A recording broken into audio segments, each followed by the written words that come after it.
దక్షిణ భారతదేశంలోనే అతిపెద్ద జాతరలో ఒకటైన వెంకటగిరి పోలేరమ్మ జాతర వైభవంగా జరిగింది. 2 రోజుల పాటు జరిగిన ఈ జాతరలో రెండో రోజు ఉదయం నుంచి అమ్మవారిని భక్తులు దర్శించుకున్నారు. తెల్లవారుజామున నడివీధి ఆలయంలో అమ్మవారిని కొలువుదీయగా భక్తులు తండోపతండాలుగా తరలివచ్చి పొంగళ్ళు, నైవేద్యాలు సమర్పించుకుని అమ్మవారికి మొక్కులు తీర్చుకున్నారు. ఉత్సాహంగా ఉల్లాసంగా చదువు సాగాలి, గొప్ప గొప్ప ఉద్యోగాలు సాధించాలి.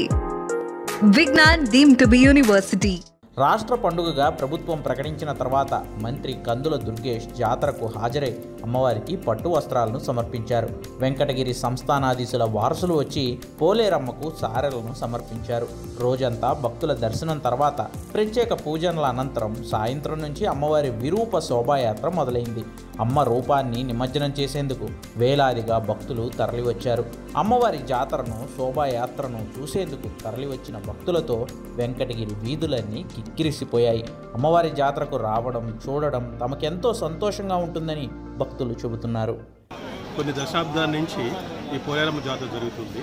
వెంకటగిరి రాజారప్పుడు ఏంటంటే కొంతమంది మచూచి అవన్నీ వచ్చేసి వస్తూ ఉంటే అప్పుడు ఏంటంటే ఒక జాతర జరిగితే బాగుంటుందని అమ్మవారు మొక్కున్నారు.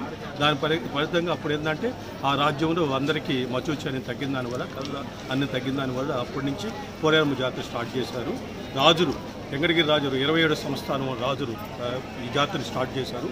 అప్పటి నుంచి కూడా ఈ జాతర ఎవ్రీ ఇయర్ అంగరంగ వైభవంగా తిరుపతి, నెల్లూరు మొత్తం, ఇదే కాకుండా చెన్నై, ఉభయ గోదావరి 2 రాష్ట్రాలే కాకుండా, తెలుగు రాష్ట్రాలే కాకుండా కర్ణాటక, తమిళనాడు, కేరళ, మిగతా అన్ని రాష్ట్రాలు పోలేరమ్మ జాతర చాలా ప్రసిద్ధమైనది. ఈ జాతర నేను కనీసం 20 సంవత్సరాల నుంచి నేను జాతరకి వస్తూనే ఉన్నాను. చాలా మహిమ గలది. ఈ జాతర తర్వాత ఏంటంటే ఊరేగింపు ఉంటుంది. 12 గంటల తర్వాత 4 గంటలకు 5 గంటల నిమజ్జనం చేస్తారు. అమ్మవారి మట్టి కూడా చాలా ప్రసిద్ధమైనది. ఈ మట్టి కానీ తీసుకొని పోతే ఇంట్లో పెట్టుకుంటే చాలా మంది మనం అనుకునే కోరికలు జరుగుతాయి. దానికి ఉదాహరణ నేనేను. ఏంటంటే నేను చాలా కోరికలు కోరుకున్నాను, అన్నీ జరిగినాయి. మా పాప డాక్టర్ కూడా అయ్యింది.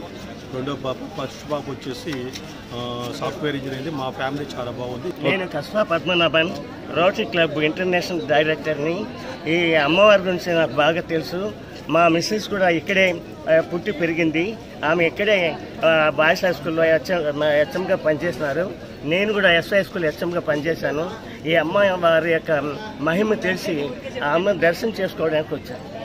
ఈమె ప్రతి సంవత్సరము కొన్ని లక్షల వేల మంది కోట్ల జనంతో అందరి యొక్క మొక్కులు తీర్చుకుంటూ అందరి కోరికలు తీరుస్తున్నటువంటి వెంకటగిరి పోలేరమ్మ చాలా గొప్ప మహిమాన్వితురాలు. ఈమె చాలా గొప్పగా అందరూ చుట్టుపక్కల కానీ ఎక్కడైనా కానీ బాగా చెప్తారు. వెంకటగిరి రాజా గారు కూడా అందరూ కూడా ఈ పోలేరమ్మ తల్లిని మొదటి నుంచి కొన్ని వందల సంవత్సరాల నుంచి కూడా ఈ యొక్క తల్లి మహత్యాన్ని చాలా గొప్పగా చెప్పుకుంటారు.